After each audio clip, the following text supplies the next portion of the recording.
민수기 18장 1절부터 7절까지의 말씀입니다. 여호와께서 아론에게 이르시되 너와 내 아들들과 내 조상의 가문은 성소에 대한 죄를 함께 담당할 것이요 너와 내 아들들은 너희의 제사장 직분에 대한 죄를 함께 담당할 것이니라.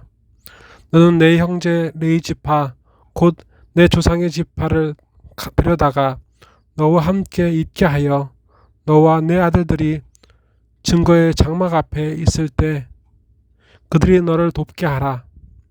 레위인은 내 직무와 장막의 모든 직무를 지키려니와 성소의 기구와 제단에는 가까이 하지 못하리니 두렵건대 그들과 너희가 죽을까 하노라. 레위인은 너와 합동하여 장막의 모든 일과 회막의 직무를 다할 것이요 다른 사람은 너희에게 가까이 하지 못할 것이니라. 이와 같이 너희는 성소의 직무와 제단의 직무를 다하라. 그리하면 여호와의 진노가 다시는 이스라엘 자손에게 미치지 아니하리라.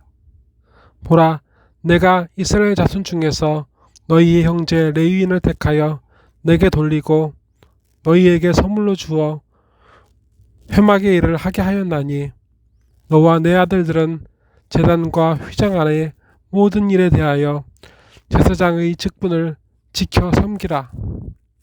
내가 제사장의 직분을 너희에게 선물로 주었은즉 거기 가까이 하는 외인은 죽임을 당할 것이니라. 아멘.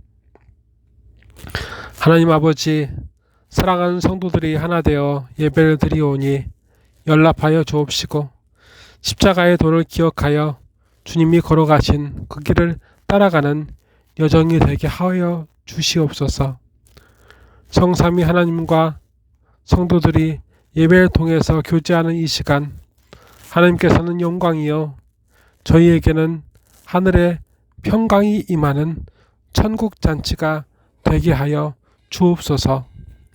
예수님의 이름으로 간절히 기도드리옵나이다. 아멘. 향로를 들고 하나님 앞에 속죄하여 하나님의 진노를 멈추게 한 아론에게 말씀하셨습니다. 우리 하나님께서는 아론과 아론의 아들들 자손 대대로 하나님이 계시는 성소에 대한 죄를 담당하고 제사장 직분에 대한 죄를 함께 담당하라 하셨습니다. 다른 레위 지파로 하여금 모든 성소의 직무를 담당하게 하셨습니다. 레위인들은 아론을 도와 또는 지시를 받아 성소의 일을 하게 함으로써 다른 이스라엘 자손을 향한 하나님의 진노가 더 이상 일어나지 않도록 해야 할 책임을 주셨습니다. 오늘 말씀은 두 가지 죄악에 대하여 말씀하십니다. 하나님이 계시는 성소에 대한 죄악과 그리고 제사장 직분에 대한 죄악입니다. 1절입니다. 여호와께서 아론에게 이르시되 너와 내 아들들과 내 조상의 가문은 성소에 대한 죄를 함께 담당할 것이요 너와 내 아들들은 너희 제사장 직분에 대한 죄를 담당할 것이니라. 그리고 이어 하나님께서는 또 다른 두 가지 선물을 말씀하십니다. 6절과 7절의 말씀입니다. 보라, 내가 이스라엘 자손 중에서 너희 형제 레위인을 택하여 내게 돌리고 너희에게 선물을 주어 회막의 일을 하게 하였나니 너와 내 아들들은 제단과 휘장 안에 모든 일에 대하여 제사장의 직분을 지켜 섬기리라. 내가 제사장의 직분을 너희에게 선물로 주었은즉 거기 가까이 하는 외에는 죽임을 당할지니라. 제사장은 이스라엘 사회의 지도자였습니다.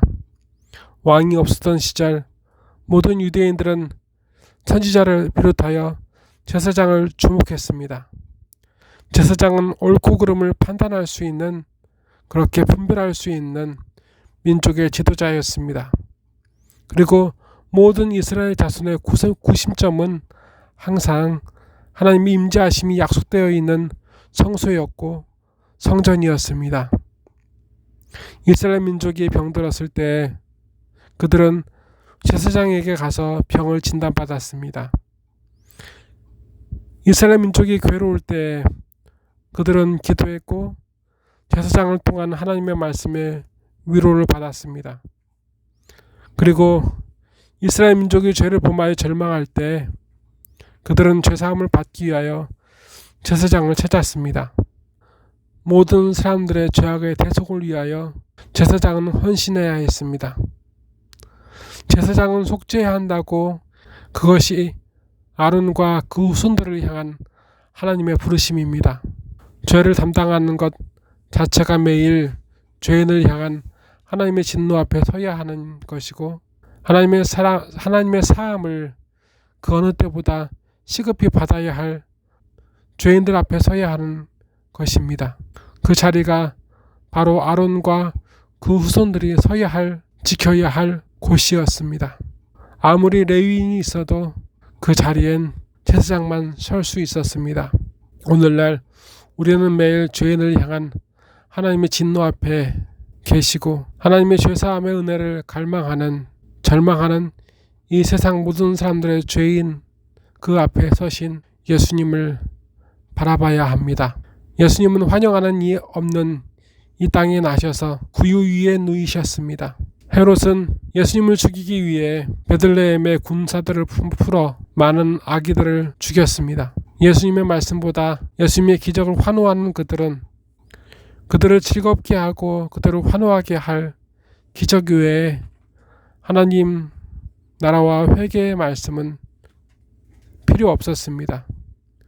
더욱이 예수님께서 회개를 말씀하실 때마다 많은 죄인들은 예수님을 죽이기 위해 더욱더 하나가 되었습니다.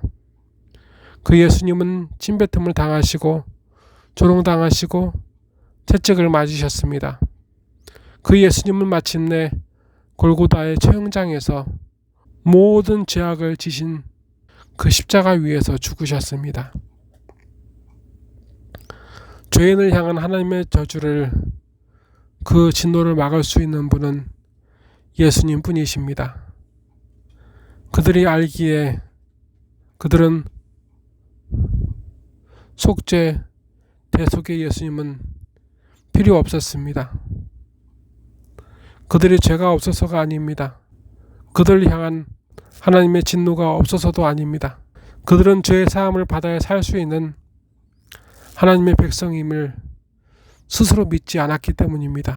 오늘 우리에게 무엇이 필요합니까? 2000년 전 그들처럼 우리도 우리의 죄를 대속하기 위하여 하나님께 우리의 죄를 속죄하시고 구원하시기 위하여 이 땅에 오신 그 예수님을 믿습니까? 지금도 그 예수님을 갈망합니까? 기도하시겠습니다. 죄는 미워하시나 죄인을 구원하시기 원하시는 하나님 아버지, 우리가 지금도 예수님의 속죄하심으로 하나님 앞에 나아갑니다. 당장 먹을 것이 없어 온전하지 못하고 입을 것이 없어서 온전하지 못하고 내일의 안녕 또한 장담할 수 없지만 하나님의 인도하심으로 오늘을 살아간 주를 믿고 내일을 또 소망합니다. 예수님의 십자가로 죽어야 할 우리가 살아야 할 사람이 되어 오늘도 하나님을 찾습니다. 오늘도 예수님을 찾습니다. 우리 가운데 임재하셔서 우리의 예배를 받아주시고 우리의 모든 죄악을 사하여 주시옵시고 우리가 더욱더 예수님의 십자가를 붙들게 하여 주시옵소서. 우리가 드리는 감사 예물과 예배를 받아주시고 하나님으로부터 떠난 백성이 이제 다시 하나님께로 돌아가는 그 놀라운 역사가 우리 가운데 있게 하여 주시옵소서. 예수님의 이름으로 간절히 기도드리옵나이다. 아멘. 성부, 성자, 성령 삼위일체 하나님께서 주시는 크신 은혜와 사랑과 평강이 예배하는 하나님의 백성들을 위해 지금부터 영원까지 함께 하시겨 어떤 삶의 위기라도 능히 극복하고 승리하게 하시기를 간절히 축원하옵나이다. 아멘.